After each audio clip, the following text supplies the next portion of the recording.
5 கிரகங்களும் 4 கிரக சேர்க்கையும் சுக்கிரனுடைய உச்ச பார்வையும் உங்களோட லைஃப்ல என்ன விஷயங்கள்ல உங்களுக்கு என்னென்ன மாற்றம்லாம் ஏற்பட போகுது, மகிழ்ச்சியான சூழ்நிலை நடக்குமா, நன்மையான சூழ்நிலை நிலைக்குமா அப்படிங்கிற பல கேள்விகளுக்கான விடை, என்னென்ன விஷயங்களில் நீங்கள் கவனமாக இருக்கணும், யார் யார்கிட்ட நீங்கள் எச்சரிக்கையாக இருக்கணும், உங்களுடைய உடல் ஆரோக்கியம் சார்ந்த விஷயங்களில் ரொம்ப துல்லியமாக நான் உங்களுக்கு கணிச்சு கொண்டு வந்திருக்கேன். நீங்கள் வீடியோ ஃபுல்லாக பார்த்துட்டு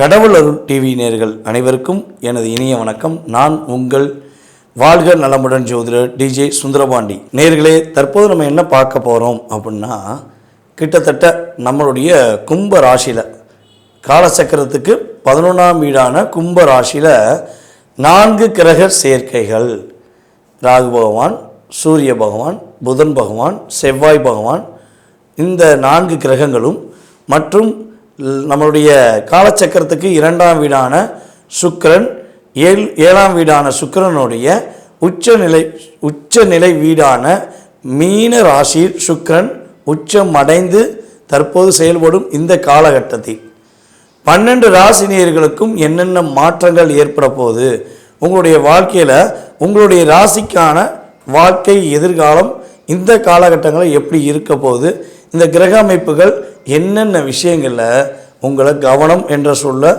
உங்களுக்கு நிலைநிறுத்துகிறாங்க, என்னென்ன விஷயங்களில் இந்த கிரகங்கள் உங்களுக்கு மாற்றத்தை கொடுக்க போகிறாங்க அப்படின்னு நம்ம பார்க்க போகிறோம். சரி, இந்த 4 கிரகங்கள் நம்ம சொல்கிறோமே, இந்த 4 கிரகங்களும் சுப கிரகங்களா அப்படின்னு பார்த்தீங்கன்னா, அதாவது கிட்டத்தட்ட 9 கிரகங்கள் நவகிரகங்கள். இந்த கிரகங்களுடைய அடிப்படையில் பார்க்கும்போது 4 கிரகங்களுமே வந்து பார்த்திங்கன்னா மேக்சிமம் ஒரு பாவ கிரகங்களே அதிகமாக இருக்காங்க. ஓகேவா? ஸோ பாவ கிரகங்கள் அதிகமாக இருந்து சுப கிரகங்கள் சுமாராக இருந்து செயல்படுத்தும் போது உங்களுடைய லைஃப்பில் எதிர்பார்க்குற விஷயங்கள் நடக்குமா நடக்காதா அப்படிங்கிறத மிக துல்லியமாக தெளிவாக பார்க்க போகிறோம். வீடியோ முழுமையாக பாருங்கள். உங்களுக்கு உண்மையிலேயே இந்த கிரக அமைப்புகளை வைத்து பயனுள்ள விஷயங்களை எடுத்துகிட்டு வந்திருக்கேன். இதை நீங்கள் வந்து யூஸ் பண்ணி பாருங்கள், ஃபாலோ பண்ணி பாருங்கள், லைஃப் சூப்பராகும். வாங்க வீடியோக்குள்ளே போகலாம். ரிஷப ராசி அன்பர்களுக்கு 4 கிரகங்களும் உங்களுடைய ராசியின் அதிபதியான சுக்கிரனும் கொடுக்க போகின்ற மாற்றங்கள் என்ன? ஃபஸ்ட்டு விஷயம், உங்களுடைய ராசியின் அடிப்படையில் இந்த 4 கிரகங்கள் எங்கே அமர்ந்திருக்காங்க அப்படின்னு பார்க்கணும். உங்களுடைய ராசிக்கு கரெக்டாக எக்ஸாக்டாக 10ஆம் இடத்துல.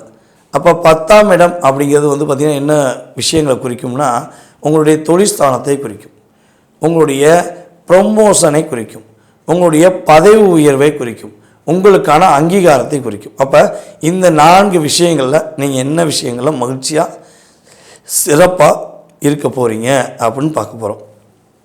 பொதுவாகவே வந்து பார்த்திங்கன்னா பாவ கிரகங்கள் 10இல் அமர்ந்தால் பதவி உயர்வு உண்டு அப்படின்னு சொல்லுவாங்க.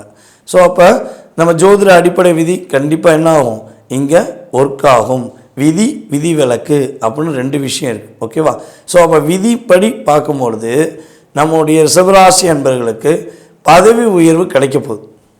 ரொம்ப ஹார்ட் ஒர்க் பண்ணிட்டு என்ன பண்ண தெரில, இந்த கம்பெனியில் இருக்கலாமா, இல்லை வெளியூரே போயிடலாமா, அல்லது ஊரை விட்டு ஊர் போயிடலாமா, நாடு விட்டு நாடு போயிடலாமா அப்படின்னு யோசிக்க வேண்டிய நிலையில் உள்ள உங்களுக்கு உறுதியாக பதவி உயர்வை கொடுக்கக்கூடிய அமைப்பு கிரகங்கள் ஏற்படுத்தி கொடுக்குது அப்படிங்கிறது உண்மை.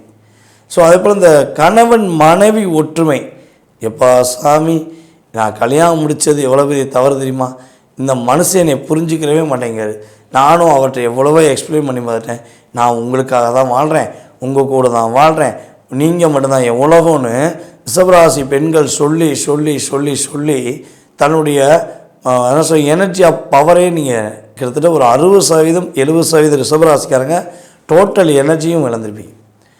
உங்களை புரிந்து கொண்ட உறவுகள் கூட புரியாமல் போயிட்டாங்களேன்னு சொல்லி வருத்தப்பட்டிருப்பீங்க. திருமணம் முடிச்சிருந்தே புரியலையா அப்படின்னு சொல்லக்கூடிய அமைப்பே ரிஷபராசிக்கு உண்டு. அவர் என்னை கல்யாணம் முடித்தார், ஏதோ முடித்தோம், வாழ்ந்தோம், 2 குழந்தை பிறந்துச்சு, இன்னும் அப்படித்தான் வாழ்ந்துக்கிட்டு இருக்கோம். ஆனால் நான் நினைக்கிற ஒரு விஷயத்த, ஒரு சாதாரண சின்ன சின்ன விஷயம், சின்ன சின்ன அன்பு, சின்ன சின்ன ரியாலிட்டி, இதை நான் எதிர்பார்ப்பேன். அந்த மனுஷன் வருவார், சாப்பிடுவார், தூங்குவார், போயிடுவார், பிள்ளைகிட்ட கூட 4 வார்த்தை பேச சொல்லி எதிர்பார்த்தா கூட அதுக்குமே அவர் டைம் இல்லையா? எப்படி அதுக்குமே அவர் டைம் இல்லையான்னு சொல்லி ரிஷபராசி பெண்கள் நீங்கள் அவ்வளோ தூரம் ஃபீல் பண்ணது கிரகங்களுடைய அடிப்படையில் தெரிகிறது. ஸோ அந்த ஃபீலிங், உங்களை புரிந்து கொண்ட உறவுகள் பிரிந்து சென்ற நிலையில் மீண்டும் இணைவதற்கான ஒரு பாக்கியத்தை உங்களுக்கு இந்த 4 கிரக சேர்க்கை ஏற்படுத்தி கொடுக்க போகுது அப்படின்னு பார்க்குறோம். ஸோ அதே போல் நம்மளுடைய ரிஷபராசி என்பவர்களில் யாரெல்லாம் சொந்தமாக தொழில் தொடங்கி தொழிலை பண்ணலாமா வேண்டாமா?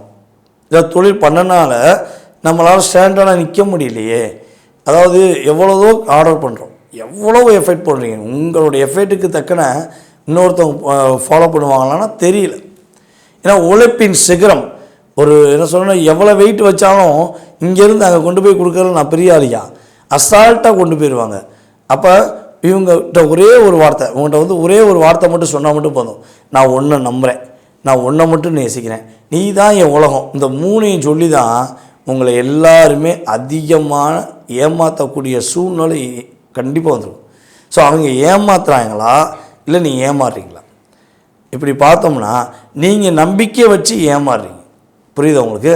நீங்கள் இவங்க நல்லவங்க, இவங்க நம்ம மேலே தான் அக்கறை காட்டுறாங்கன்னு நீங்கள் நம்பிக்கை வைக்கிறீங்க. நீங்கள் நம்பிக்கை வச்ச பிறகு தான் அவங்களுக்கு தெரியுது நம்பிட்டாங்க. எப்படி நம்பிட்டாங்க? ஸோ அப்போ இவங்க நம்ம ஈஸியாக ஏமாற்றலாம் அப்படிங்கிற சிந்தனையில் உங்களை இவ்வளோ நாள் எல்லாருமே என்ன பண்ணிப்பாங்க, உங்களை லாக் பண்ணிப்பாங்க. ஸோ அப்போ இந்த கிரகமைப்பு ரீதியாக பார்க்கும்போது உறுதியாக நம்மளுடைய ரிஷபராசி என்பவர்களுக்கு தொழிலில் மிகப்பெரிய மாற்றம் உண்டு. உங்களை ஏமாத்தின உறவு கூட உங்கள்கிட்ட சரணடைவதற்கான பாக்கியம் உண்டு. நான் செஞ்சது தவறு, இனிமேல் நான் செய்ய மாட்டேன் அப்படின்னு உங்கள்கிட்ட சரணடையக்கூடிய பாக்கியம் சூழ்நிலைகள் கிரகங்கள் கொடுக்கின்றன என்று பார்க்குறோம். ஸோ அதே போல் ரிஷபராசி என்பவர்களுக்கு தொழில் ஸ்தானத்தில் வெற்றி உண்டு. நீங்கள் எந்த தொழில் பார்த்தாங்க, என்ன தொழிலாம் பார்த்துப்போங்க, உங்களுடைய தொழிலில் கோச்சார கிரகங்கள் என்ன கொடுக்க போகிறாங்க, வெற்றியை கொடுக்க போகிறாங்க. அப்போ 10ல் பாவி இருந்தால் பதவி உயர்வு அப்படின்னு சொன்னீங்களா, அது வந்துருமானா கண்டிப்பாக. நீங்கள் இவ்வளவு நாள் கஷ்டப்பட்டு உழைச்சிருப்பீங்க, அந்த கஷ்டத்தை இஷ்டப்பட்டு செஞ்சுருப்பீங்க. புரியுதா உங்களுக்கு?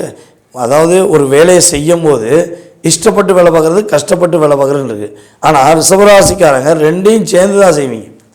கஷ்டப்பட்டுனாலும் பரவாயில்ல, இஷ்டப்பட்டு அவங்க மேலே அக்கறை காட்டணும்னு சொல்லி நீங்கள் வேலை பார்க்குற கம்பெனிக்கு, நீங்கள் வேலை பார்க்குற இடத்துல விசுவாசம் என்று சொன்னால் அதை ரிஷபராசி என்று எழுதி வைக்கிற அளவுக்கு உங்களுடைய ஃபுல் மைண்டு ஒர்க்கில் இருக்கும்.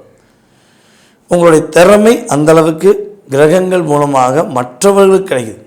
ஸோ இப்போ இந்த காலகட்டங்களில் நம்முடைய ரிஷபராசி என்பவர்களுக்கு மனைவி வழி உறவுகள் மூலமாக, அதாவது உங்களுடைய அம்மா, அதாவது உங்களுடைய மாமியான்னு சொல்லுவோம்ல, உங்களுடைய மனைவியோட அம்மா, அவங்க மூலமாக உங்களுக்கு மகிழ்ச்சி ஏற்பட போகுது. இவ்வளோ நாட்களாக நீங்கள் போய் சாப்பிட உட்காந்தீங்கன்னா, அவங்க வீட்டுக்கு போனீங்கன்னா, உங்களுடைய மனைவி வீட்டுக்கு போனீங்கன்னா, அல்லது உங்களுடைய கணவர் வீட்டுக்கு போனீங்கன்னா அப்படியே சாப்பிடுங்க, அசால்ட்டாக சாப்பிடுங்கன்னு சொல்லுவாங்க. ஆக்சுவலாக நீங்கள் தான் அந்த குடும்பத்தில் எல்லாரே விடையும், அந்த வீட்டில் ஏற்கனவே வளர்ந்தவங்க இல்லை வாக்கப்பட்டு வந்தவங்க எல்லார விடையும் தன்னுடைய குடும்பம், தன்னுடைய உறவு அப்படின்னு நினைக்கக்கூடிய செயல்பாடு உங்கள்கிட்ட மட்டும்தான் இருக்கும். ஆனால் உங்கள்கிட்ட இருக்கிறனால தான் அவங்க உங்கள் மேலே அடிப்படை வேலையை கூட தூக்கி வச்சுட்டு அசால்ட்டாக ஊசுவாங்க. அப்போ இங்கே லாக் ஆகிறது யார்? நீங்கள். இதை உங்களுடைய கணவர்கிட்டையோ அல்லது உங்கள் மனைவிட்டையோ சொன்னால் அவங்களுக்கு புரியுமா? புரியாது. ஸோ அவங்க என்ன பண்ணுவாங்கன்னா, அட்ஜஸ்ட் பண்ணு, என்ன சொல்லுவாங்க, ஆண்களாக இருந்தால் என்ன பண்ணுவாங்க, அட்ஜஸ்ட் பண்ணு அப்படி தான் சொல்லியிருப்பாங்க. ஸோ இந்த அட்ஜஸ்ட்மெண்ட் இல்லாத ஒரு வாழ்க்கை எனக்கு வேணும் அப்படின்னு நீங்கள் மனசார ஏற்கனவே சாமி கும்பிட்டுருந்தா, அந்த கிரகமைப்பில் உங்களோட இந்த 4 கிரக அமைப்பு சேர்க்கையும் மற்றும் சுக்கிரனுடைய உச்சம் என்ற அமைப்பில் நம்முடைய ரிஷபராசி என்பவர்களுக்கு யோகமான காலம். இப்போ ஏற்கனவே சனி பகவான் ராசிக்கு, உங்களுடைய ராசிக்கு எத்தனை இடத்துக்கு வர்றாரு? 11ஆம் இடத்துக்கு வர்றாரு. அப்போ ராசியின் அதிபதியே என்ன பண்ணுறாரு? சுக்கிரன் நம்மளுடைய 11ஆம் இடத்துல இருக்கிறனால லாபங்கள் அதிகரிக்கும், மாற்றங்கள் உறுதியாக உண்டு.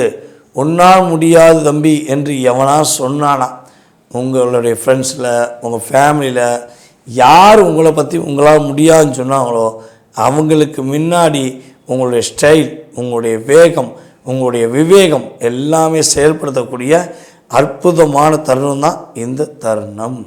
சரி, இவ்வளோ நன்மையை நடக்க, இவ்வளோ விஷயங்கள் நடக்குது, நீங்கள் என்ன விஷயங்களை கவனமாக இருக்கணும் அப்படின்னு பார்த்தீங்கன்னா, பொதுவாகவே நம்மளுடைய ரிஷபராசி அன்பர்கள் மகாலட்சுமி வழிபாடு செய்வது மூலமாக மகத்துவமான வாழ்க்கை, சிறப்பான வாழ்க்கை, சிரமம் இல்லாத வாழ்க்கையை ரிஷபராசி அன்பர்கள் பெற முடியும் என்பது நிதர்சனமான உண்மை. கடவுள் அருள் டிவியை பார்த்தமைக்கு நன்றிகள். மேலும் இது போன்ற தகவல்களை தெரிந்து கொள்ள கடவுள் அருள் டிவியை சப்ஸ்கிரைப் செய்யுங்கள். மறக்காமல் பெல் ஐக்கானை கிளிக் செய்யுங்கள்.